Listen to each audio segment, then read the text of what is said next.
আল্লাহর অপরূপ সৃষ্টি, যা না দেখলে বিশ্বাস হয় না। আসলে দেখেন, এই যে দেখেন কত হাজার হাজার টন পাথর এখানে পড়ে আছে, ভোলাগড় সাদা পাথর।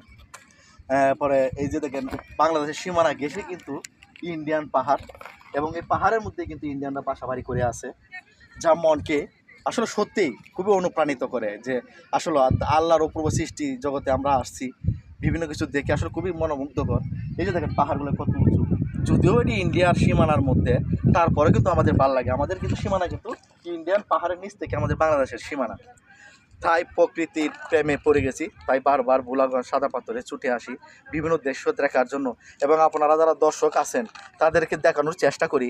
অনেকে হয়তো এই স্টোরে আসেন না, স্টোরে আসবেন, ভালো লাগবে, দেশকে জানবেন, দেশের মানুষকে জানবেন, প্রাকৃতিককে জানবেন, প্রকৃতির সৌন্দর্য উপভোগ করবেন। সকলকেই ভালো থাকার এবং বিভিন্ন সময় বিভিন্ন ট্যুরে যাওয়ার জন্য আমন্ত্রণ রইল।